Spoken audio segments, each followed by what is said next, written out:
Yo, the Big D back and ready to rumble this Monday evening. Hey, if anybody wants to avoid watching that old guy coach North Carolina, you can check in the Driving Top Production, Spunky Spectrum stores. We're talking Green Bay Packers. Could the Pack be ready to sack someone's back this year? Joining me this evening to talk about Green Bay, but DodgerJason, which seems weird that a Dodger fan can be a Packer fan, but you know me, I'm a Jag fan and grew up being a St. Louis Cardinal fan. Yeah, I have a friend, Dylan, who is a Pittsburgh Steelers fan, a Montreal Canadiens fan in hockey. In baseball, he is a Houston Astros fan, and in basketball, he is a Portland Trailblazers fan. So you talk about some strange fandoms being spread out all over the place. There you go. That's just one example. With everything that's happened the last few years, I don't think anything's strange. I mean, who would think that Bill Belichick be coaching college football? We'd be watching Arch Manning take snaps at the University of Texas. Yep, stranger things have happened and they will still continue to happen. I'm glad to be on the show tonight to talk Packers football in that edition of Micah Parsons. Speaking of Micah Parsons, my first question to you is, what was your reaction to the Micah Parsons trade? Yeah, so I was actually really stunned by it initially because in the days and in the weeks leading up to the actual trade, I had been reading a lot of stuff, mainly on social media because I follow a lot of the Packers channels on social media, and I follow a lot of Packer fans who are credible sources on social media, and they were all saying, "Okay, this deal might happen, it might not happen." I was seeing some of the different offers that Green Bay was tossing out there. And then when I heard that New England got in the mix and they came up with a package to offer Dallas for Parsons, I honestly said to myself, you know what, this probably isn't going to happen. And when you look at the Packers' history as a franchise of really not making big headline splash making trades like this, I said, okay, 50-50. If it's great, yay, I'll be happy just like every other fan. If it doesn't, I'm not going to cry about it. Just move on and get ready for another season. And then, when I noticed that they had signed a guy named Nick Neiman from the Chargers, this was an hour before the trade was announced. I'm like, okay, this is probably Brian Gutekunst's, way of just moving on. Parsons didn't work out. Again, too bad, so sad. Not going to cry about it. Well, then an hour later, a friend of mine sent me a text message saying, "Man, you guys got Parsons." And I said to him, "Don't mess with me, man. Quit messing with me." I was like, "No, seriously, you guys got Parsons."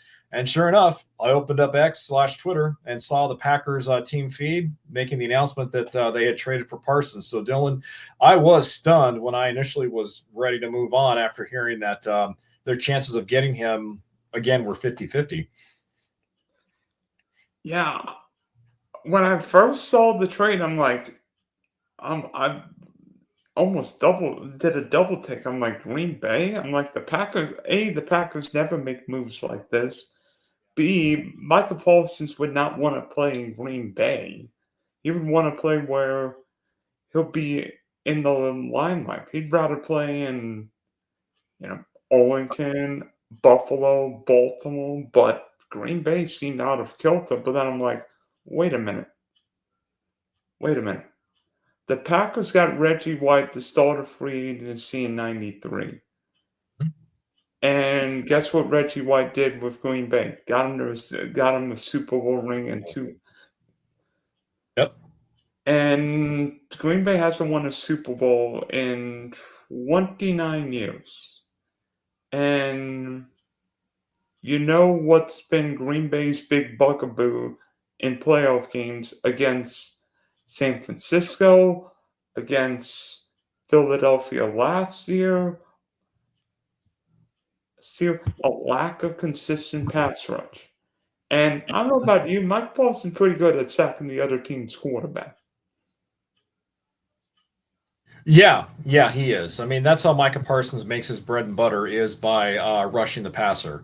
Although when he was in college, he also moved back and forth from not only being a pass rusher but being a run stuffer as well, because he played on the defensive line too when he played in college a little bit. But you're right, Dylan. He makes his main paycheck by rushing the passer, and in just a short amount of time, he's already emerged as one of the top 5 pass rushers in the game right now. Everyone is, well, not everyone, most everyone is referring to him as one of those generational type players who can change the fortunes of any team that either trades for him or signs him as a free agent. So we're very quickly going to find out how good Micah is playing on a new team, in a new defense, a new system that hopefully will cater more to his needs than what Dallas did. So yeah, we're going to see really just how good Micah is playing away from Dallas here. Yeah, in many ways, we'll see what Micah Parsons can do in January, because you can probably attest to this. I don't remember Micah Parsons' name being called at all when Dallas and Green Bay met in the wild card round a couple of years ago. Yeah, some of the experts will tweet out there, well, Micah has disappointing postseason numbers, only 8 tackles and a half a sack or something like that. I don't know. And my response to that is there are a lot of great athletes in all sports, football, baseball, basketball, a lot of great players that haven't had good postseasons but have still been great players. I'm not going to hang one postseason performance on Micah just simply because of what happened in the past in Dallas. So for me, Micah Parsons starts on a clean slate here in Green Bay. And I'm also being realistic too, Dylan, because excited as I am to have him wearing the green and gold. I know, and I'm not trying to jinx him here, but I know that one torn ACL completely does it. He's a human being just like you and I, and I'm not expecting him to go out and have 10 sacks and 20 tackles in his first game. If he has a sorry debut, it's not going to be the end of the world. You got to give him time to develop with the new team. So, I'll anxiously be awaiting to see what happens. Yeah, so, what's different about Green Bay compared to years gone by is that the Packers have never really been aggressive. So what made this year the right one for the Packers to make a bold move and giving up 2 first-round picks for Micah Parsons? Ooh, that's an excellent question. I think, and this is just my opinion, that the Packers organization, couple of things. Number one, I think they're looking at the changing landscape just in the NFC itself, not the whole NFL, but in the NFC itself. And they're looking at the Super Bowl window of the 49ers starting to close a little bit. The 49ers have had to restructure a few things. They've had to bring in a new group of players. Debo's no longer there. Brandon Ayuk, I think, is still there if memory serves. But they're starting to transition their roster over a little bit. The Eagles are probably still the presumptive favorite in the NFC. But I think Green Bay, looking at the current roster that they have with these good players, Brian Gutekunst and Ed Policy, along with head coach Matt LaFleur, probably sat back and said, you know what? We're on the cusp of being a really great team. We have a good team with some good young talent, but we need that one player that can help take us to that next level. And they saw that, and along with the changing landscape in the NFC, they said to themselves, if we're going to make a move, we have to do it now. They are in one of the most competitive divisions in the league, Detroit, Chicago, Minnesota. Yeah, Minnesota. They're probably in one of the top 2 tough divisions along with the AFC West in the entire NFL. So they also saw the landscape of the division and saw, you know what, it's going to be another slugfest in this division. Detroit, everyone's talking about the Lions, possibly, may take a step back. The Vikings, we don't know what they're going to have with J.J. McCarthy at quarterback. Chicago, Caleb Williams had a good rookie year, but still a work in progress. So, yeah, there are a lot of things that led to them doing that. I also think, too, Dylan, that I want to take you back to 2022 when we lost to the Niners in the NFC divisional playoff game.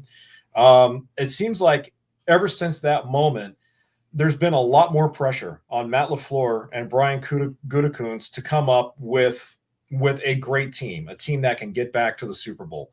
Because since that divisional playoff loss, Green Bay kind of, quite frankly, it's felt like they flatlined a little bit. And Jordan Love has been taking his time progressing into being the starting quarterback that they want him to be. So, with that being said, I think given the fact that I feel LaFleur and Gutekunst's job statuses were on the semi-hot seat to begin with, that also led to them making this move because you know what, your window of competition in this league is so small. You have only one chance to compete for a Super Bowl in this day and age of parity, and you got to reach out and grab a moment that will help carry you up to that next level. And that's what Green Bay did. Also, this year felt totally weird for Green Bay. Not just that the Packers hosted the draft, but A, Green Bay drafted a first-round wide receiver for the first time in 23 years since Javon Walker. Javon Walker out of Florida State. Yep. Which told me the Packers are going to be aggressive. I mean, Green Bay, if the Packers go in and draft for 7 picks, Green Bay may as well trade back and get like 10 for all we know. Yeah. Yeah. This represents also a shift in philosophy, Dylan, because we all know historically the Packers organization, when it comes to making trades like this, have not really made head-turning trades like this before. And when it comes to drafting, wide receivers in the first round, like you just mentioned, the last one they did was grabbing Javon Walker out of Florida State back in the early 2000s. So this represents also a shift in philosophy for this organization, realizing that their window of opportunity to go from being good to great it's still there, but they again have to take advantage of it. So and also too, Ed Policy, who was the Packers chairman, just to kind of put some historical context onto this, he obviously is Carmen Policy's son. Carmen Policy was the executive of the 49ers who traded Charles Haley from the Niners to the Cowboys. And we all know that when Haley went to the Cowboys, he was one of their final pieces that they needed to win some of their Super Bowls in the 90s during the Troy Aikman, Michael Irvin, Emmitt Smith era. So Ed comes from that same genome, from that same executive thought process that his father Carmen came from. And so I think Ed also is realizing that, hey, our rebuild, we've been telling our fan base that we've been rebuilding here for the last few years. We need to start putting our money where our mouths are, start putting actions to words, and start showing them that we have a finished product here that's ready to contend now. And also, in many ways, I mean, Green Bay media-wise, not hard, but I think the Packer fans demand you guys in Super Bowls. It's almost like, I don't know, Midwest teams want everybody to win. I mean, they're nice, but want everybody to win. Well, this organization expects success. They expect success. We have a long lineage of history. We have a long lineage of tradition and wins and success. Yeah, we had some moments, especially in portions of the 80s before the Brett Favre era, where the Packers were kind of a flatlined, moribund franchise. They were good, but they were never great. And then, of course, we know Mike Holmgren, Brett Favre came along, and they changed the whole fortunes of the direction of the franchise. But the Packers organization, Dylan, always historically has never settled for anything less than first. They've never settled for anything less than being championship caliber and contending for Super Bowls. So, when you have the greats like the Vince Lombardis and the Forrest Greggs and the Ray Nitschkes and the Bart Starrs and the Paul Hornings that grace that team's cherished history and tradition, you expect success. And like you mentioned, the last Super Bowl, you mentioned earlier, Packers haven't been to a Super Bowl since 2011. So we need to change that narrative. We need to flip that around, and we need to get back. They expect success, and they want results, and so do the fans. And to that end, Dylan, Packers fan base is a very rabid but knowledgeable fan base. We know what we have. And with that, we try to keep our expectations high, but keep them realistic at the same time. Yeah, and also, many ways with Green Bay, you're the only show in town. If you're in Dallas, guess what? Talk about the Rangers. Talk about the Mavericks. So the Yankees, in New York, they've got 59 sports teams. Well, LA, they've got 38. Green Bay, you've got the Packers, cheese, and a whole lot of frozen tundra-ness. And that's another thing too that makes the Packers such a great organization is they are truly a community-based organization. Their stadium, Lambeau Field, right smack dab in the middle of a neighborhood in rural Midwest America. They are the only publicly owned sports franchise in all of professional sports where we, the fans, the shareholders, are the owners. We don't have a Jerry Jones or a Stan Kroenke or a Stephen Ross or a Woody Johnson. We, the fans, are the owners. Ed Policy, our chairman, is the highest ranking member of that team. And then you obviously go down the line and you have Gutekunst and then LaFleur round out the pecking order. So that is what makes another thing that makes the Packers organization such a dynamic and such a unique team is that we are truly community based. And you don't see that. Well, I mean, you can compare that to other organizations throughout sports. Like the Buffalo Bills, you can make a similar case for them being a community, rabid fan base organization there. You can say the same thing about the Cubs in many ways in Major League Baseball, but yeah, the Packers have that. The fans are literally the Packers because they own that team, and that's what makes it such a unique dynamic. Yeah, yeah. Were you ultimately surprised Jerry Jones traded Micah Parsons? Because I mean, I didn't think Jerry Jones would trade Micah Parsons, knowing what he's done. But were Mhm. you surprised Jerry I, Jones would trade Micah? you know, Dylan, I was surprised that he waited to trade Micah Parsons. In a way, yeah, I Hundred was surprised percent, he 100%. I mean, if you're going to trade Micah Parsons, why not trade him in the draft? We can get exactly. more immediate impact. Exactly, where you can get more draft capital. And when that didn't happen, when Jerry told Micah and his agent, we expect you to play out the last year of your rookie deal like you said you would, then I thought that was it. Because as we all know, say what you will about Jerry Jones, but nobody, player or agent or anyone, gets the best of Jerry. When Jerry says you're playing out the final year of your rookie deal, you're playing out the final year of your deal. So, yes, I was surprised that he did cave in to Micah and his agent here because I've never seen anyone, at least that I can recall, get the best of Jerry Jones in the negotiating room. So, yeah, really shocked that it happened. And again, just like what you said, a shock that he didn't make this deal back in March when he could have gotten more draft capital and would have had a lot more leverage to work with. Yeah, and also, so those first round picks could have put together immediate value. Now Dallas is waiting until next April's draft and the April draft after that for picks. I mean, obviously they have the interior defensive lineman, but what's one interior lineman going to do? I mean, maybe stop the run better, but Dallas will have plenty of other issues on defense. Yeah, and I've seen some Packers fans' reactions on Twitter say, "Well, why did we have to give up the 2 first-round picks? God, we got fleeced." And no, no, no, no, no, No, no. let's see. You have to give up something Something and to get gain something. something. Exactly. You And think also, and also, Dylan, I'm not worried about the 2 first-round picks, and here's why. Because the Packers do a fantastic job of scouting, evaluating, and drafting and developing talent in the later rounds of the draft. They've done a really good job at finding solid picks in rounds 2, 3, and 4, and then finding some diamonds in the rough in rounds 5 and 6. So the Packers make their draft money later in the rounds, in the later rounds of the draft, not in the first round. Even though they took Matthew Golden as a wide receiver in the first round this year, historically, rounds 2, 3, and 4 are their babies. That's where they do such a good job at finding good young draft capital. So I don't care about the first round picks as long as they continue to win big in rounds 2, 3, 4, and 5. I'm fine with that. yeah, and also, guess what? If Micah Paulson, the Packers end up in a Super Bowl, that's going to be what, the 28th, 29th, 30th pick in the draft. Do you think the LA Rams care that they gave a first round pick for Matthew Stafford after you won a Super Bowl? Yeah, a little bit. Just, I mean, because, the Rams' philosophy is much different.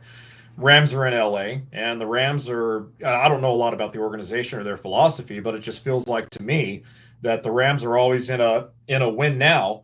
They're in a win now mode. They're not satisfied with building through the draft as much.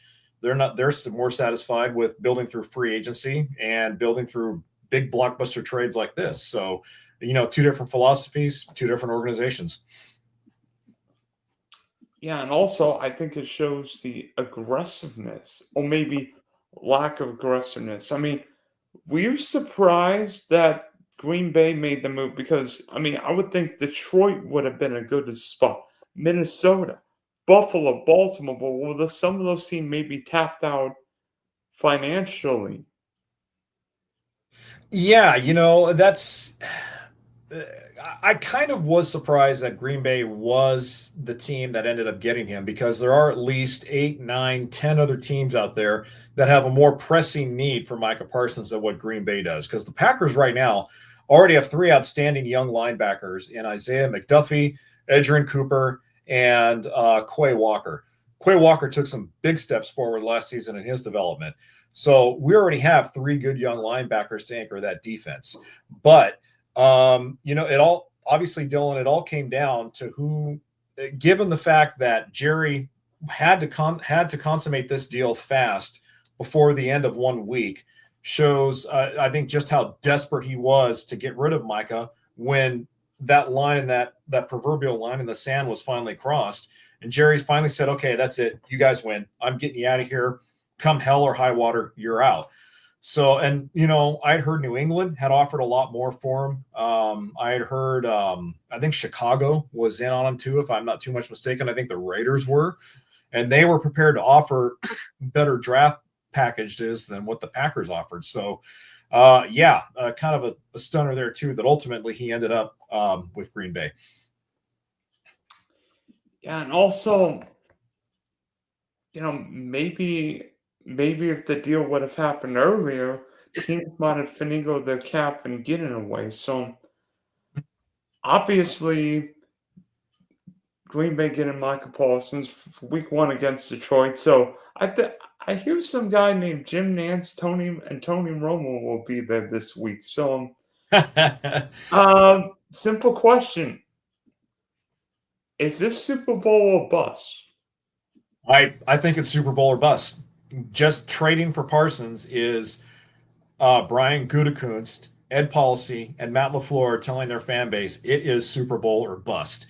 Obviously, that doesn't mean we're going to go. NFC is still, the entire NFL is going to be another tough league altogether, but especially the NFC. So, yeah, it's Super Bowl or bust, Dylan. Just like last season was Super Bowl or bust for Detroit. Year before that, Super Bowl or bust for the Rams. So yeah, Super Bowl or bust. Um, I feel like it's got to be Super Bowl bust. I mean, make the big move, and now it's wait, we've got to win this year. This year, otherwise, it's question to be asked. I mean, yeah, the NFC is tough. I think the NFC is probably more top loaded with teams. Green Bay's definitely in that mix. Philadelphia, a ton of guys back. Yeah. Never going to underlook the Rams as long as Stafford and McVay are there. I think the NFC North, I mean, it's a grind, but I've got Green Bay's schedule in front of me. Yeah, it's tough, but you've got a lot of your tough games at home. Detroit, Washington, at Cleveland, at Dallas, Cincinnati, at Arizona, at Pittsburgh, Carolina, Philadelphia, at New York, Minnesota, at Detroit on Thanksgiving, Chicago, at Denver, at Chicago, Baltimore, Minnesota. Yeah, it's definitely not a cakewalk of a schedule. That's I don't know what their strength of schedule is, but just by hearing what you were reading off there, it sounds like that's going to be one of the toughest schedules to navigate in the National Football League in 2025.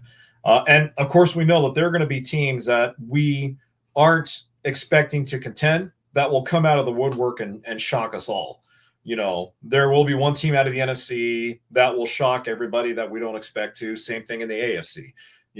But yeah, that's a difficult schedule for Green Bay. A lot of those teams you mentioned there were above 500 clubs last season, and the ones that weren't, they were not easy wins on the schedule. So, that also enhances the Parsons trade even more because with him there, it's on nights that their offense isn't clicking with Jordan Love, they're going to need their defense to keep them in those games. And this is why you bring in a guy like Micah Parsons to keep them in the game defensively when the offense isn't working. Yeah, and in a way, I think with what Green Bay can do is win games more than one way. If Josh Jacobs is hammering, the Packers can grind out a game. Or if Jordan Love something. Or even in a high scoring shootout, if the Packers get a lead, they could play like the Indianapolis Colts did with Dwight Freeney and Robin Mathis. Yeah, so I think, aside from, I'll get to the offense here in just a second. Aside from Parsons being the newest addition on that defense, I think it also bears repeating, or it should be mentioned, that Bo Melton was recently converted to safety. He was previously a tight end slash H-back for Green Bay. They converted him to safety because they saw something in him defensively that they didn't see offensively. So he's going to be kind of a work in progress back there, and they're hoping that he can turn into an impact defender rather than an offender. But the reason why I mention that is because you take Melton out of the offense, and this is going to put more pressure, Dylan, on Jordan Love to really step up because look, Jordan had a decent season last year, but I don't think he was fully healthy from that MCL injury that he suffered.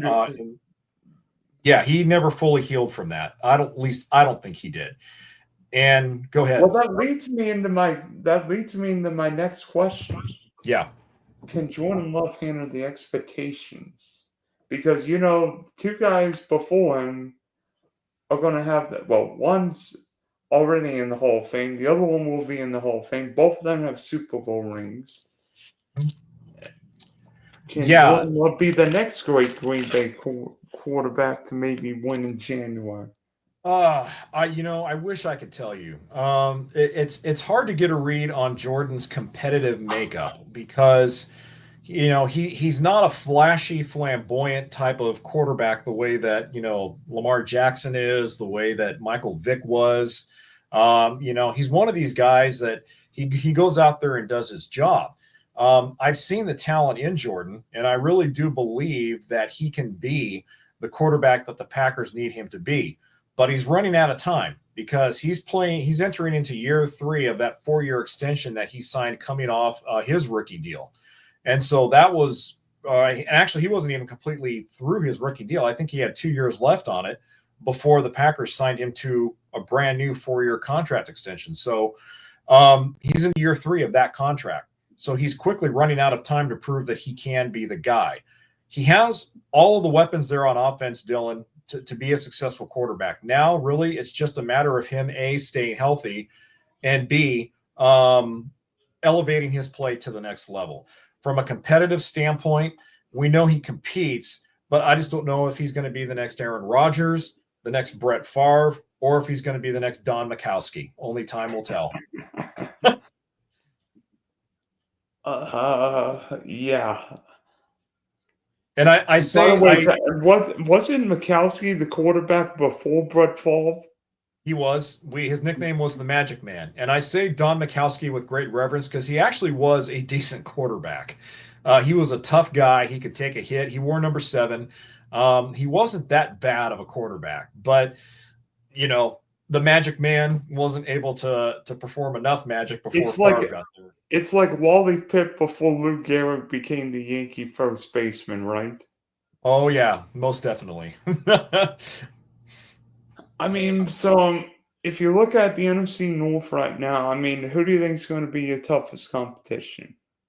In the North, I think our toughest competition is going to be, God, that's a tough question because every team in that conference has question marks. You know what, Dylan, I'm still going to say Detroit. I know everyone is predicting a down year for the Lions, especially since they fell short of making the Super Bowl last season. They lost to Philly in the championship game. But the reason I just say Detroit is because they are the returning conference champions. Until someone knocks them off that pedestal, you have to give them that respect and that due title. So I think just because of that, they still have Jared Goff there, who's still a serviceable quarterback, keeps them in games. They still have Jameer Gibbs, the Knuckles, the Bash Brothers, or what, Sonic and Knuckles there. Sonic and Knuckles. Yeah, they still have Sonic and Knuckles, so they still have some key playmakers on offense.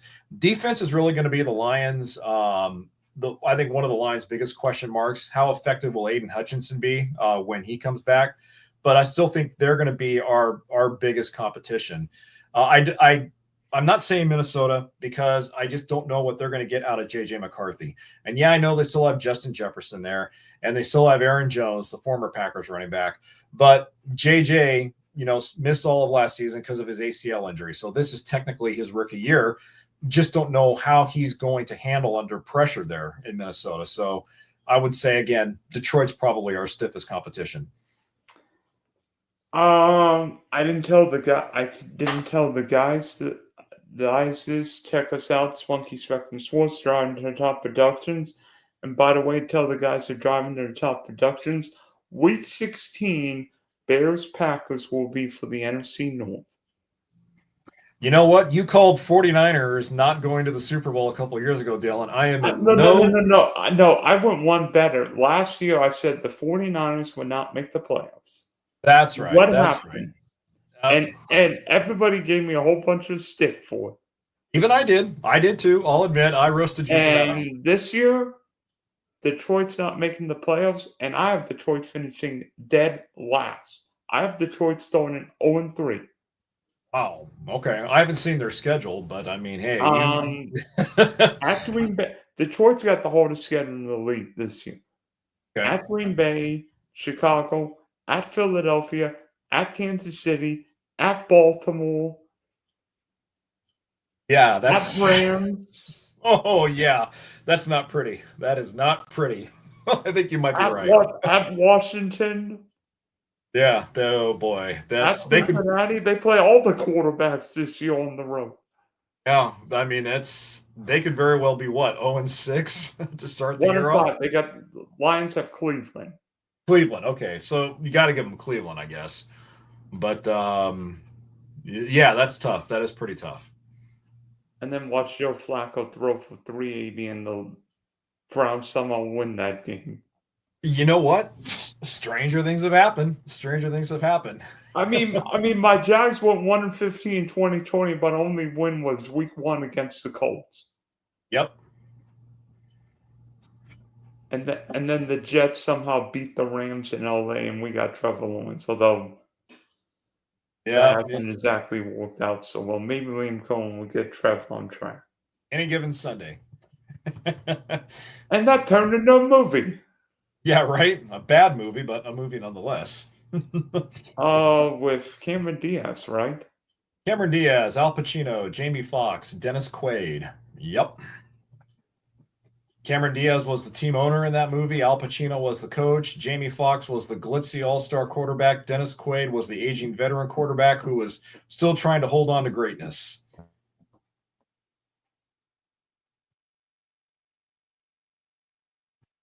Dylan muted himself, everyone. He's looking for something, I think. What the heck did Come on. You pulled the reserve switch again. I did what? You pulled the reserve switch again. I did no such thing. No, Josh, you took away my mic again. Come on, man. Oh, that's a dick move, Josh. I'm kidding. I'm kidding. Not only is my guy blowing engines, but now you're taking away my speaking powers. Come on, man. Josh means business tonight. What is this title? Yeah. What is this? Yeah, what is this title? I mean, come on. It's at the pack ready to sack the back. You know what happens when you sack quarterbacks? You hit them in the back. Well, maybe. Maybe. Times, and then quarterbacks end up on their back. Yep. Most of the time. I mean, How will Matthew Golden do first year as a rookie this year in Green Bay? I've heard more and more people say Golden looks good. Yeah, he's looked really good in training camp. Obviously, we know he has the speed to burn. He was a jetster when he played at the University of Texas. But, Dylan, you can have all the speed in the world, but if you can't catch a football, the speed doesn't do you much good. Well, so far in camp, he's looked really good catching the football. He's looked really precise in running his routes. And it seems like he has a quick grasp of Matt LaFleur's offense, which is really, really big. And I'm not saying he's going to, catch 80 passes for over 1,100 yards. But when you look at the other complement of receivers that are on that offense, with Jaden Reed and Christian Watson and the like, Tucker Kraft, who's already one of the best tight ends in the league, Jordan Love has a dearth of tools and weapons to go to there in the passing game. So I would expect, if Golden can stay healthy and if he doesn't develop a quick case of the rookie drops, I would say anywhere between 60 to 70 catches is probably a fair number for him. Maybe 800, 850, 900 yards, give or take. That also depends on whether or not he's the featured receiver in their offense, because Watson's talented but can't stay healthy. Jaden Reed is really talented but tends to be kind of spotty here and there. So I don't know. We'll see. I have hopes for him, but we'll see what happens. Here's another thing to look at with the Packers. Jaden Reed seemingly is only going to play the slot. Romeo Doubs and Christian Watson are dealt with injuries. Shocker. I mean, Watts coming back from the ACL last year, and Romeo Doubs. Josh Jacobs, seemingly nobody loves him, but I think Josh Jacobs is a bull. I love Josh Jacobs. I would not want to tackle Josh Jacobs in December. No, I love Josh Jacobs. I was clapping my hands big time when they signed him as a free agent from the Raiders last season, because he was that one element in their offense that Aaron Jones didn't provide them. And that element was not only being an outstanding runner in between the tackles and being able to take a beating, but also being able to burst to the outside for those extra yards. Because Aaron Jones would run between the tackles, but he would take quite a beating. And as a result, he had a difficult time staying on the field because of it. But Jacobs is not like that. And so I love Josh. He's one of the, we all know the running game is not what it used to be in the NFL. It's evolved more into kind of a complementary role on offenses. But if you look at the best running backs in the league, you can easily put Josh Jacobs among the top 5, and there's no argument about that. Yeah, and I'm not sure Josh Jacobs necessarily a great pass catching running back, but in terms of running difficult guys to bring down, he's a little like Derrick Henry, maybe. I wouldn't even say Derrick Henry. He kind of reminds me in some ways of a more physical version of a guy we used to have by the name of Dorsey Levens. Oh, yeah. Yeah, Dorsey had tremendous quickness off the line. When he got off the line, he had a quick burst and he was gone.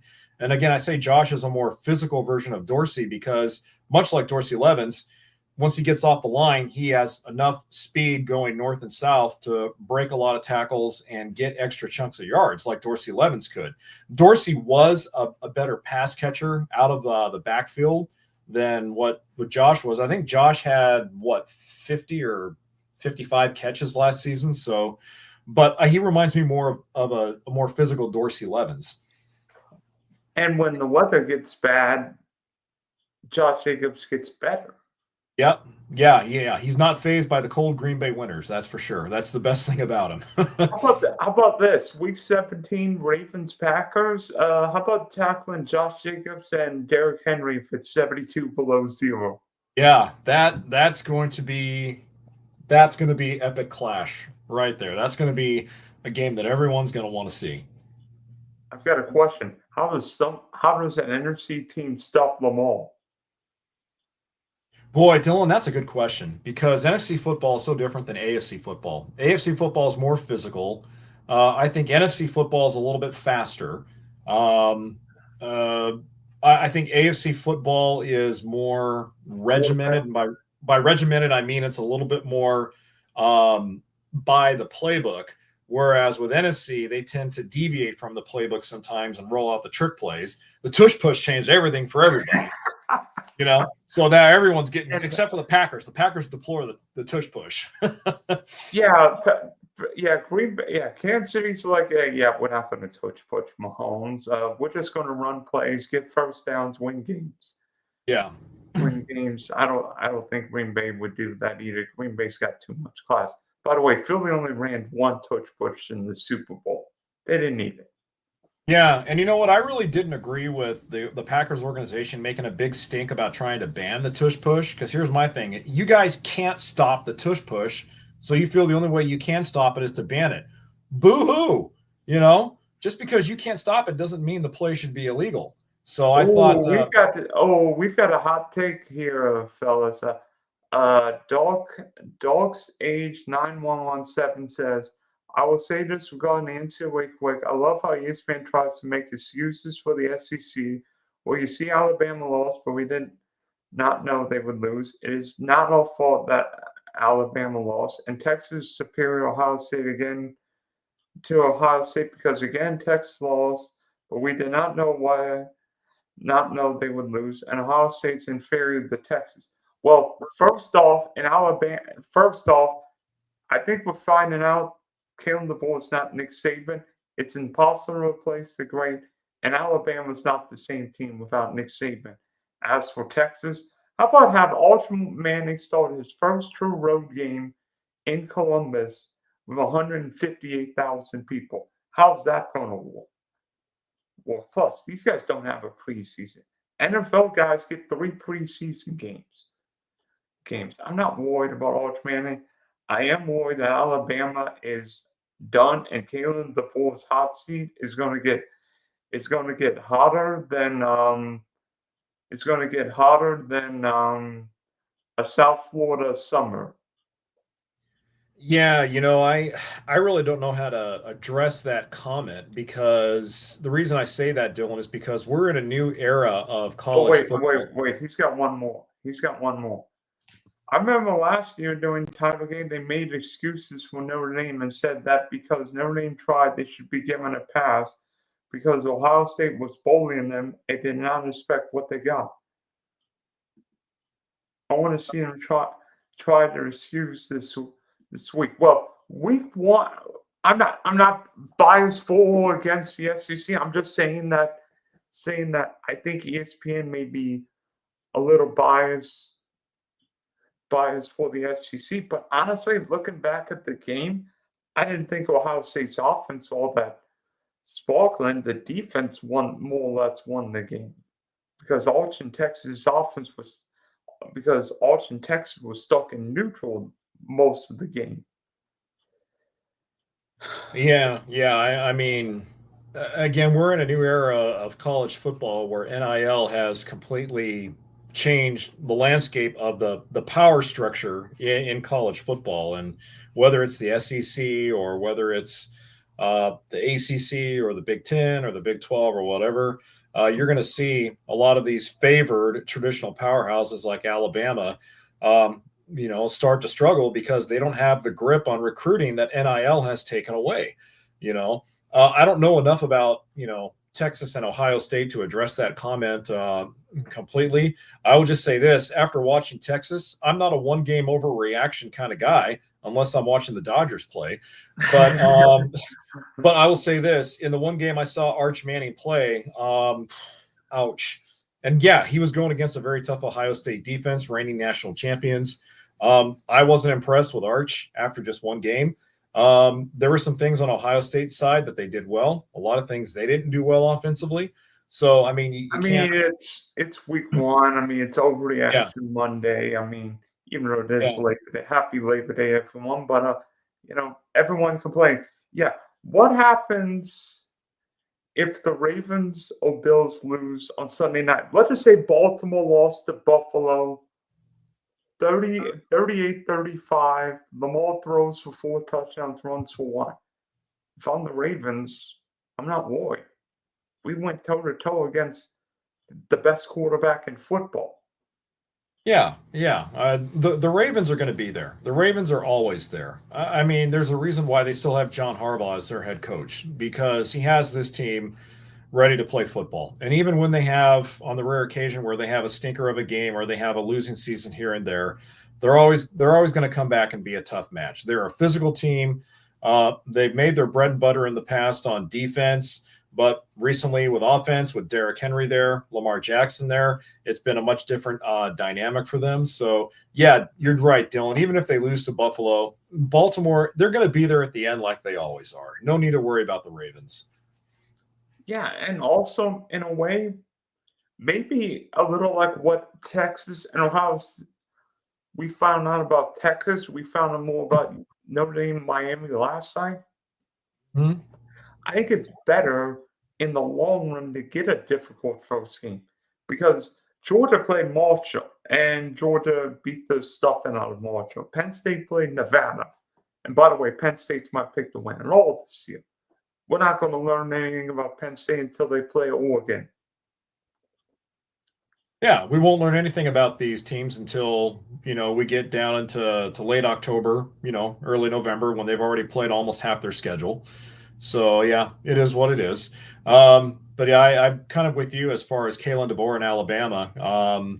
It seems to me like Kalen DeBoer has been set up as the perfect sacrificial lamb for the Crimson Tide's problems because one of the things that made Alabama so great for so many years, even though I hate to admit it because I hate Nick Saban with a glory and passion, is that Saban had a grip on recruiting, and NIL has taken away that grip on recruiting. And I think that is one of the reasons why Saban decided to leave college coaching because he saw the writing on the wall. He saw NIL was taking away his power, his control over recruits throughout the country. He said, "I don't want to be here when I don't want to be the last one standing without a chair when the music ends." So what do? You usher in your offensive coordinator and Kalen DeBoer and let him fall on the sword. And that's exactly what's going to happen.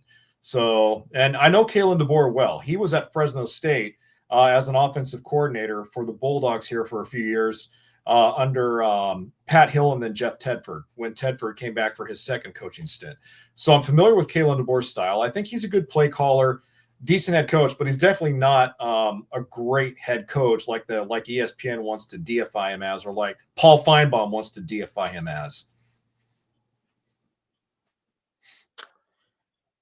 Yeah, maybe. And I don't know what talk radio was doing in Birmingham today, but I bet you they were having field. They say Kalen DeBoer's a piece of bleep head coach. They probably were. Yeah, I mean, and I've been noticing on Twitter that Kalen DeBoer has been roasted ad nauseum on Twitter. I mean, people are not holding back on their wishes opinion. he had taken the Michigan job right now. Probably. I don't know. Hindsight being 2020.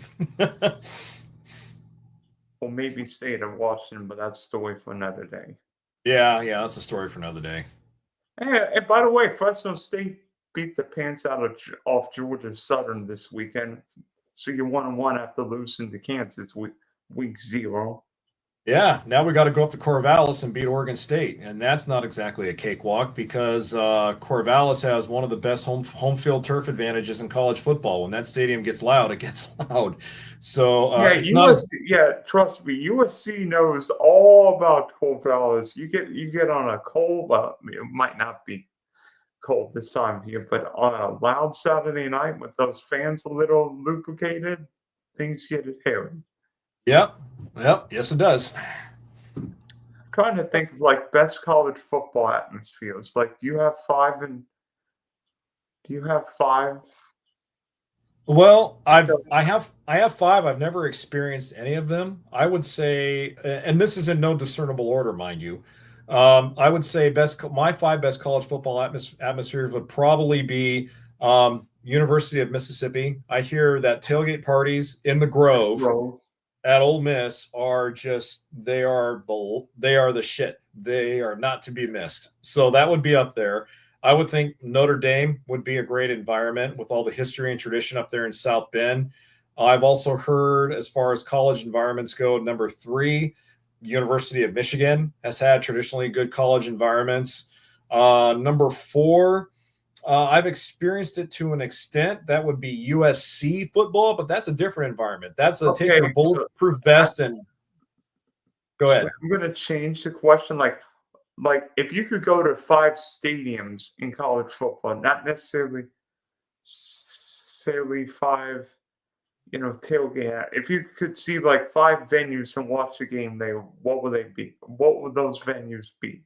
Oh, easily. South Bend would be number one on my list. I'd like to go to the Horseshoe. That would be number two. I'd like to go to the Big House. That would be three. I'd like to go to Death Valley. Would be four. And then number five for me would probably have to be Autzen Stadium at Oh Oregon. yeah. University of Oregon. Autzen Stadium is, from what I've heard, I have family that went up to the University of Oregon, and they say Autzen Stadium is it's raucous. So those would be my stadium choices, again, in no discernible order. I could go to any one of them first, and I wouldn't care. Austin would definitely be there. Blauer Stadium on the West Coast, and despite not having 110,000 people, that stadium's uniquely shaped where you can't hear anyone.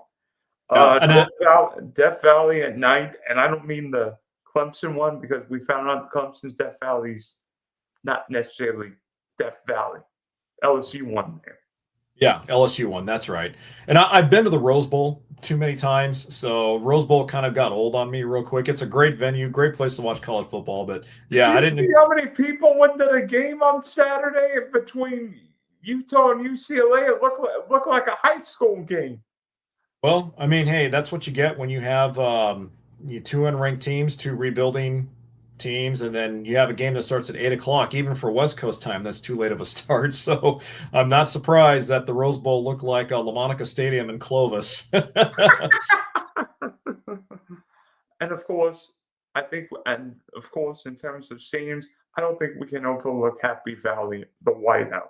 Oh yeah, Dylan. There are so many great college venues. I mean, I could rattle off a list of 20 great venues that I'd like to go to. I just mentioned off the five that I've wanted to go to, but yeah, Happy Valley, I think would be a great stadium to go to. And let's see, another one I'm thinking of here. Oh, I'd like to go to University of Texas as well. I always wanted to see a football game at UT Austin. So, I've, um, I've been to the Swamp. oh, the Swamp. There you go. Yeah, the Swamp would be a good stadium too. Yeah, Neyland Stadium. That Stadium. place is booming. My brother who lives in Tennessee, I think he would probably say go watch a Tennessee Volunteers game Yeah, it at their might be the stadium. only way. Yeah, it might be the only. I don't know if Tennessee can beat Georgia this year, even in Neyland. You Neyland. know what? Tennessee looked really good with Joey Aguilar at quarterback. I'm not saying they're gonna become a Power Four school at the end of the year, but they looked really good after just one game last weekend. True. Yeah, of course they didn't face. Of course, I think Syracuse last year would have given Tennessee a game. This year, Yeah, yeah, not so much. yeah. It'd be nice if Georgia played somebody good in the non-conference, but that's either neither there. Not in my lifetime. I do think Georgia's playing Louisville next year. Somebody, Louisville. I mean, all you have to do. I mean, I don't think Kirby Smart plays home and homes with anyone. Not too many of them. He'll play him in Atlanta, play him in Charlotte. Yeah, yeah. Kirby Smart is pretty micromanaging with his schedule. It's like you mentioned the home and homes. It's like, hey, if we're gonna do a home and home, we're gonna have it every 10 years rather than every 2 years or 5 years. And home would be you come to our building and we play in Atlanta. Yeah, exactly. We'll meet you guys down there at the Mercedes. Oh no, Mercedes-Benz Dome is in Louisiana. We'll meet you down there on the old Georgia Dome, I guess is what I'm trying to say. Yeah. Of course, Florida and Georgia always play in Jacksonville, but that's a game. That's a game I just want. That's a game. I mean, I don't know if you remember when it was the old cocktail party. That was a game I would have loved to see. Oh yeah, most definitely. Of course, think Fresno. Yeah, didn't Boise State lose to South Florida? They did. Yeah, that was a huge loss for Boise. That came out of nowhere. And Boise State's like the group of four, group of five favorite. Yep. And South Florida went through them faster than a ball in Pamplona, Spain. Yeah, there were a lot of Fresno fans who were not sad to see Boise lose their season opener. And you would be one of them, right? Of course. I am one of them. Yes, no love lost for me on Boise State. I'll tell you that. Boise State would be your Auburn, Alabama, or Ohio State, Michigan in your household. By the way, who did the Dodgers play this week? Let's see. We open up a 6-game road trip with 3 against the Pirates in Pittsburgh, and then we go to Baltimore, play the Orioles for 3 this weekend, and then I think we come back home and we host the Phillies. Yeah, I think the Phillies on a long road trip, 3 city. Yeah, those road trips are always fun when you go 3 couple cities, playing Pittsburgh, playing Baltimore, so on. Oh, plus the NL West. I mean, the NL West looks like it could go down the last game of the regular season. Brewers look good in the Central. Phillies look good in the East. Seemingly, the Blue Jay bullpen couldn't get you and me. Couldn't get anyone out. Yeah, they can't. Yeah, they can't save a cat out of a tree right now. That's how bad they are. Maybe they could put maple syrup on my pancakes. Hey, if you want them to do that, let Jeff Hoffman serve it for you, okay? Oh gosh. Better yet, I'll have Tanner Scott do it. Oh, Andrew Heaney. You know what? Don't even get me going on Tanner Scott. I'm just going to chalk it up to he's having one of those seasons. That's what I'm going to chalk it up to. I remember him being better than that last year.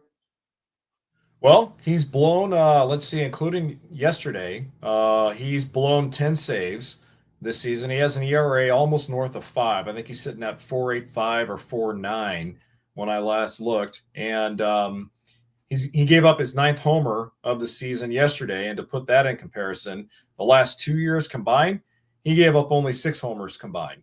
And he's given up 9 this season. He's definitely not a high leverage arm. He's definitely not a guy that Dave Roberts can go to when you have a 1-run, 2-run, even a 3-run lead.